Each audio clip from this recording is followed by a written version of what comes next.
Amados irmãos, abramos nossas Bíblias no livro do profeta Isaías, capítulo 55, versículos de 6 a 11.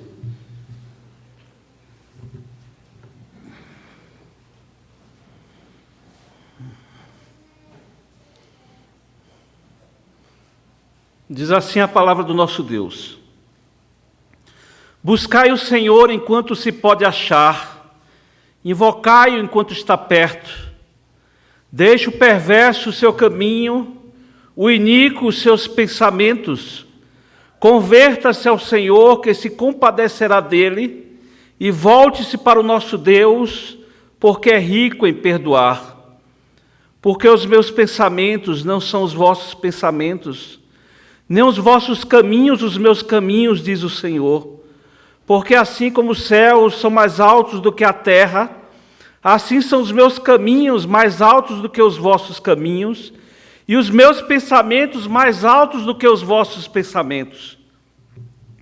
Porque assim como descem a chuva e a neve dos céus, e para lá não tornam, sem que primeiro reguem a terra e a fecundem, e a façam brotar para dar semente ao semeador e pão ao que come, assim será a palavra que sair da minha boca.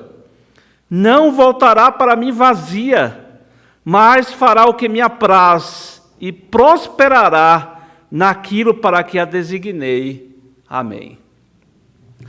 Irmãos amados, eu gostaria de começar esse sermão confessando aqui aos irmãos uma certa decepção com relação às reações das pessoas desse período de pandemia que nós estamos vivendo. E eu digo decepção, irmãos, porque o que se esperar das pessoas, qual seria a disposição das pessoas diante dessa pandemia? Na nossa perspectiva pastoral, o que podia se esperar das pessoas é que elas corressem para Deus, é que elas buscassem o Senhor. Porque se nós fizermos uma análise, irmãos, nós estamos ainda dentro de uma situação de pandemia, o mundo está em polvorosa, a área médica não tem soluções para tudo isso que nós estamos vivendo, a área política vive um período conturbado, as maiores cabeças do mundo estão sem nos dar soluções, sem nos dar uma situação que nos dê segurança, e nós sabemos, irmãos, que a única solução, o único caminho a ser procurado nesse período, em primeiro lugar, é Deus. A minha expectativa, o desejo do meu coração, e sei que é também de todos aqueles que conhecem a Deus, é que as pessoas que estão desoladas, as pessoas que estão sem esperança, corram para o único que pode dar a resposta, que é Deus. Nós olhamos para o mundo, irmãos, e observando, e o que nós temos visto são as pessoas enchendo as praias, são as pessoas indo aos shoppings, são as pessoas desesperadas por uma viagem em família, um almoço em família. Não que essas coisas não sejam boas, irmãos, mas o clamor diante do sofrimento do povo, e nós temos isso registrado na Bíblia, é de restauração. Restaura, Senhor, a nossa sorte. É ao Senhor que nós devemos dirigir o nosso clamor. Como o crente deve enfrentar essa pandemia, irmãos? Como é que um crente deve olhar essa situação que nós estamos vivendo? Um crente, ele deve entender que Deus está no controle, tudo tem um propósito, todas as coisas que estão acontecendo têm um propósito, uma mensagem a ser proclamada deve sair da nossa boca também, nesse período de que Jesus é o caminho, a verdade e a vida. E digo que há uma decepção, digamos assim, pastoral, Porque diante da pandemia ou do aprendizado desse período, esperava eu, irmãos, uma certa resposta de muitas pessoas correndo para Cristo, buscando ao Senhor. Na minha perspectiva, os crentes deveriam ser mais avivados, desejosos de Deus, com fome de Deus, engajados na mensagem de salvação em Cristo Jesus. E aqueles que não são crentes deveriam buscar a Deus diante de situação tão caótica que nós estamos vivendo. E nós, certamente, irmãos, deveríamos colher frutos espirituais elevados, porque se eu fosse escolher um conselho, irmãos, se eu fosse escolher o melhor conselho de todos, é buscar ao Senhor. Buscar ao Senhor. Não há conselho melhor, não há caminho melhor a ser escolhido diante da vida, diante dessa situação. E afirmo isso, irmãos, que as pessoas busquem a Deus, atendam ao convite de Deus, porque esse convite não vai durar para sempre. Esse convite, irmãos, não vai durar para sempre. Ninguém deve deixar para o último momento de atender esse conselho, esse convite tão importante, porque, irmão, aproxima-se o dia, amados irmãos, que esse convite cessará, não haverá mais oportunidade para as pessoas se entregarem ao Criador em arrependimento e para receber dele o seu perdão e auxílio. Oportunidades, irmãos, vêm, vão e passam. Aqueles que deixam de buscar o Senhor enquanto Ele está perto, podem perder para sempre esta oportunidade. Depois da morte, o clamor não mais será ouvido. Depois da morte, não há mais oportunidade de salvação. Depois da morte, vem o juízo. Na parábola da grande ceia, Deus fechou a porta sobre aqueles que desprezaram o convite. Lucas 14, 16. A exortação do apóstolo Paulo na sua segunda carta aos Coríntios, 6:2, é Deus dizendo: eu te ouvi no tempo da oportunidade e te socorri no dia da salvação. Eis agora, o tempo sobremodo oportuno, eis agora o dia da salvação. Você acha que controla a sua vida? Você acha que viverá para sempre? Você acha que controla todas as coisas que estão ao seu redor? Deixe-me dar uma ilustração aqui para vocês, uma ilustração que envolve todos nós. Você certamente se envolverá nessa ilustração. E qual é a ilustração? A ilustração, irmãos, é que o mundo fez planos para 2020. Pessoas marcaram negócios, pessoas marcaram casamentos, pessoas planejaram viagens, comemorações, compras, mudanças, planejaram e estavam na expectativa de aproveitar o ano de 2020 de diversas formas. E de repente surgiu essa pandemia no mundo inteiro. E as pessoas ficaram surpresas, ficaram perplexas e estão até hoje, irmãos. E ainda estão perplexas com esse vendaval de mortes, enfermos, quarentena, lockdown, empresas fechando, escolas, shoppings, tudo mudou na nossa vida, irmãos, mostrando que nós não temos controles sobre a nossa vida, sobre as coisas. Não temos controle sobre nada neste mundo. No contexto que nós estamos considerando, irmãos, Isaías 55, quando Isaías falava isso para o povo de Israel, o povo que estava exilado na Babilônia, povo que estava esquecendo que ali não era o seu lugar e que estava gastando seus esforços. Eles estavam gastando dinheiro, sua vida naquilo, achando que ali se tornara a sua morada, a sua vida final. Quando Deus diz para ele, busque ao Senhor enquanto se pode achar. É porque o convite de Deus, irmãos, não dura para sempre.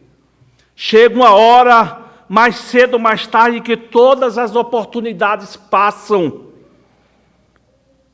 Tiago, ele comparou a vida à neblina que se levanta pela manhã, mas com o aparecimento do sol logo se dissipa. Moisés, no Salmo 90, afirma que tudo passa rapidamente e nós voamos. Tiago, ainda no capítulo 4, irmãos, nos recomenda que a incerteza da vida deve nos lembrar quanto nós dependemos de Deus. Moisés, ele nos aconselha que diante da brevidade da vida, devemos pedir a Deus que nos ensine a administrar os nossos dias de tal forma que nós alcancemos corações sábios. E Davi, no Salmo 54, afirma, o Senhor é quem me sustenta a vida. E diante disso ele diz, louvarei o teu nome, ó Senhor, porque é bom. Quem aqui não conheceu alguém que partiu neste ano?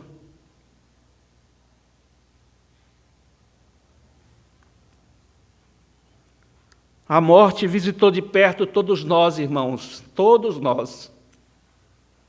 Pessoas queridas, pessoas conhecidas, elas foram ceifadas por causa dessa pandemia. Chega um momento, irmãos, e esse é um momento terrível na vida de uma pessoa, quando Deus diz, chega.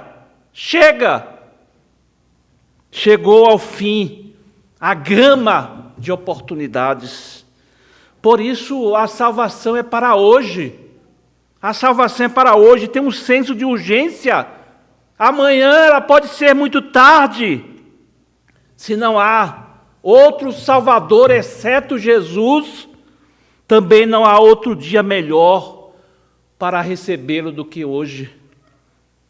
A ordem expressa de Deus é que hoje, se você ouvir a voz do Senhor, não endureça o seu coração. Por isso, clame por Ele hoje. Chame-o, invoque-o enquanto Ele está perto, porque chegará uma hora que não adiantará mais.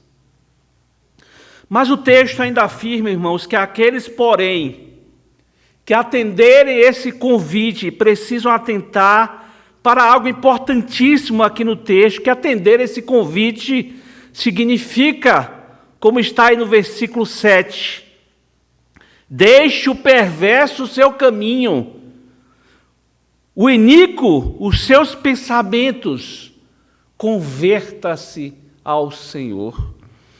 Aqui está a grande palavra, irmãos, converter-se. Essa é uma palavra que as pessoas não conhecem bem hoje em dia, né, irmãos? Talvez aqueles irmãos mais experimentados sabem que no passado realmente nós víamos pessoas se convertendo na igreja. Talvez hoje nós vivemos nesse mundo de confusão, igrejas, entre aspas, que dizem que basta você dar o dízimo, você não precisa mudar a sua vida, basta você frequentar e dar o dízimo. É isso que algumas igrejas pregam. Mas aqui, irmãos, a ideia de conversão, ela é destacada aqui pela palavra de Deus. A ideia de conversão hoje em dia é muito diferente, irmãos. As pessoas dizem que se converteram àquela ou àquela outra religião. algumas pessoas se converteram a algum ritual, a algum pregador, mas o texto diz claramente: converta-se ao Senhor. Converta-se ao Senhor. E a única conversão, irmãos, que significa salvação, é a conversão ao Senhor, ao Deus da Bíblia, ao Deus Criador, ao Deus da aliança, ao Deus que enviou seu Filho para na cruz pagar a nossa dívida. E hoje o ensinamento que é anunciado no mundo é para que faça o que você quiser, tome o caminho da sua vida, faça você mesmo a sua vida, você pode tudo, você pode ser feliz, viva a vida da melhor maneira possível, seja senhor do seu destino. É essa a pregação nos dias de hoje, irmãos. Mas as pessoas, por mais que trilhem diversos caminhos, não se satisfazem, porque sem Deus há um buraco, há algo que nunca se completa se a pessoa não encontrar ou se ela não for encontrada por Deus. É necessário conversão, irmãos. Deixar o perverso o seu caminho, o iníquo os seus pensamentos. Converta-se ao Senhor. Atender esse convite, irmãos, significa arrepender-se. Entender que o seu próprio caminho está errado.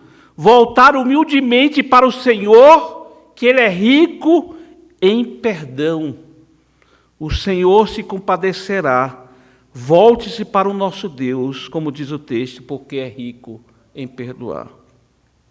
E o texto afirma ainda, irmãos, que vale a pena buscar a Deus, porque ele vai falar alguma coisa aqui extraordinária nos versículos 8 e 9. Porque os meus pensamentos não são os vossos pensamentos, nem os vossos caminhos os meus caminhos, diz o Senhor. Porque assim como os céus são mais altos do que a terra, assim são os meus caminhos mais altos do que os vossos caminhos, e os meus pensamentos mais altos do que os vossos pensamentos. Irmãos, é muito interessante quando nós vamos pregar o Evangelho, quando nós falamos da salvação em Cristo Jesus e anunciamos que Deus já fez tudo para salvá-las, porque Deus já fez tudo.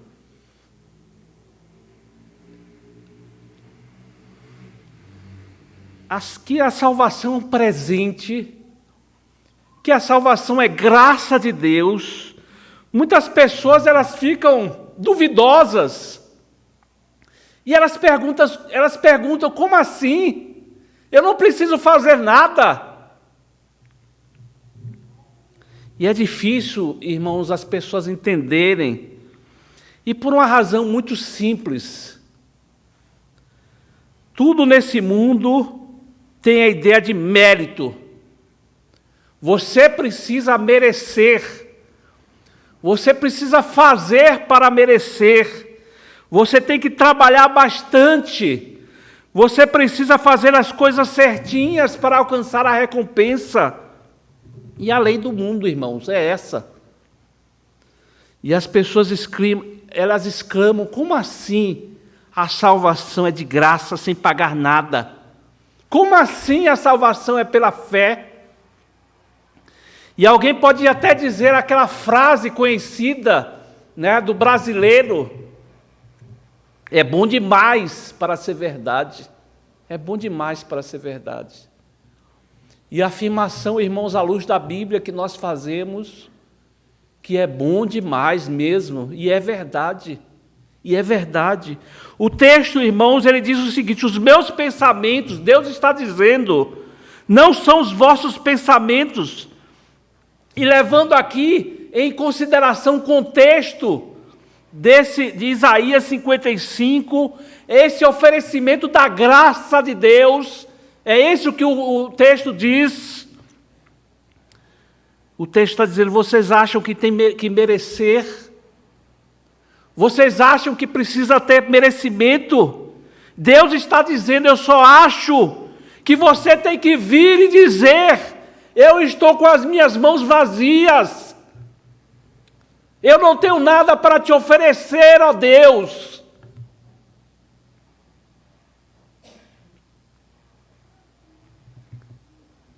Deus está dizendo, irmãos, vocês acham que tem que pagar? E eu estou dizendo que dou de graça. Charles Spurgeon, ele afirmou que o evangelismo é isso. O evangelismo é um mendigo mostrando para outro mendigo onde está o pão. E nesse sentido, irmãos, ele está dizendo que os meus pensamentos não são os pensamentos de vocês. Deus está dizendo, eu tenho outra mente, eu vejo as coisas de forma diferente, eu quero dar de graça, por mais que vocês achem isso absurdo, mas quero dar de graça aquilo que vocês não podem comprar. A graça de Deus, irmãos, ela está muito além da nossa compreensão. É por isso que Lutero, o grande reformador, ele disse o seguinte: Deus não é alguém que olha para cima, pois não tem ninguém que está acima dele. Deus também não olha para os lados, pois não há ninguém que se iguale a ele. Deus olha para baixo, pois ali vive o seu povo no meio de sua criação. Isso é bom demais, irmãos, e é verdade. Isso é bom demais e é verdade. Quem tem sede, a palavra de Deus está dizendo, venha e comprove. Se você não tem dinheiro, venha, compre mesmo com seus bolsos vazios.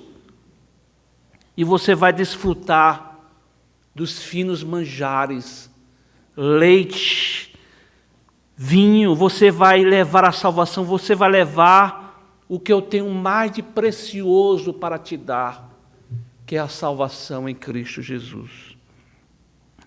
O Senhor prometeu, irmãos, àqueles que o buscarem, ou seja, aqueles que tiverem comunhão com Deus, essas pessoas elas comerão o melhor alimento, como resultado de uma nova e duradoura aliança. Guarde essa palavra, irmãos, aliança, que inclui todas as bênçãos que haviam sido prometidas a Davi. Por que vocês vivem atrás de coisas vazias? Por que vocês vivem atrás de coisas estéreis, que trazem felicidade, que trazem perda? Venham, Deus está dizendo, eu tenho um presente abundante para vocês. Por que comprar algo que não tem plenitude, e nenhuma alegria, e nenhuma felicidade? A salvação é um dom de Deus e não pode ser conquistada, não pode ser comprada, trocada, roubada. Ela está disponível gratuitamente, irmãos, a todos que a recebem pela fé. Venham com as suas mãos vazias. Venham com as suas mãos vazias. Sim, porque os meus pensamentos não são os vossos pensamentos. Aqui, irmãos, Deus fala da sua graça. E Ele quer demonstrar que a sua graça não se encaixa nos nossos pensamentos, irmãos. Aqui Ele quer demonstrar que o presente sublime que Ele quer dar ao seu povo, ele não precisa ser pago. Venham sem dinheiro. Venham de mãos vazias, que eu vou encher as suas mãos de finos manjares, de vinho, de leite. E o texto mostra ainda, irmãos, que há um aviso aqui muito sério. Há um aviso aqui muito sério, irmãos. O Senhor está dizendo que de um jeito ou de outro, a sua vontade vai acontecer. Sua palavra não vai voltar vazia. A palavra vai cumprir os propósitos de Deus. Porque quando a pessoa ouve o convite do Senhor e o aceita, então a palavra não volta vazia, porque cumpriu o propósito de Deus de salvação. Mas ao mesmo tempo, irmãos, quando uma pessoa ouve o convite do Senhor e não aceita, e também a palavra do Senhor não volta vazia. A palavra do Senhor não volta vazia porque ela cumpre um propósito também, ainda que seja de condenação. Ainda que seja de condenação, mas cumpre o propósito de Deus. O grande plano de Deus não falhou, irmãos, nunca esteve tendo risco o seu plano, sempre ele funciona, porque Deus é soberano e a sua palavra cumpre o seu propósito, o propósito que foi determinado pelo Senhor. Amados irmãos, a grande pergunta que precisa ser feita é: em que você está investindo o vosso dinheiro? Em que você está investindo o seu tempo? Os seus dias, em que você está investindo os seus esforços, os seus talentos, os seus dons? Deus oferece, irmãos, gratuitamente a água da vida àqueles cujos corações estão sedentos de perdão. Aquelas mentes que estão sedentas da verdade e cujas almas estão sedentas por Ele. A água da vida, vocês que estão me ouvindo, é Jesus Cristo. Jesus Cristo, irmãos, é aquele que traz a salvação. Aqueles que recebem Jesus, eles têm a vida eterna. De fato, irmãos, Jesus é fonte inesgotável de água viva para um mundo sedento. Em que você está investindo? Em que você está investindo? Onde você está plantando? Na Babilônia, você só vai colher decepções. Na Babilônia, você vai só colher tristezas. Você sabia que a Bíblia, ela termina com um convite? Você sabia que a Bíblia, em Apocalipse 22:17, termina com um chamado? E diz assim: o Espírito e a noiva dizem, vem. Aquele que ouve, diga, vem, na expectativa aqui, na certeza da vinda do Senhor Jesus. E aí vem um convite. Aquele que tem sede, venha. E quem quiser, receba de graça a água da vida. Não adie mais essa tão importante decisão na sua vida. Se agora mesmo a palavra de Deus diz que se você invocar o nome do Senhor, agora mesmo você será salvo, porque Ele é poderoso para perdoar os seus pecados e dar a você a vida eterna. Eu quero terminar com um conselho do próprio Jesus Cristo, porque Jesus disse que, Jesus Cristo nos disse, vê se você não acumula tesouros nesse mundo. Não acumule tesouros nesse mundo, mas acumule tesouros no céu, porque lá no céu o ladrão não chega e a traça não corrói. Os seus tesouros nos céus estão garantidos pelo Senhor, o nosso Deus. Que Deus, pois, nos abençoe, irmãos. Amém.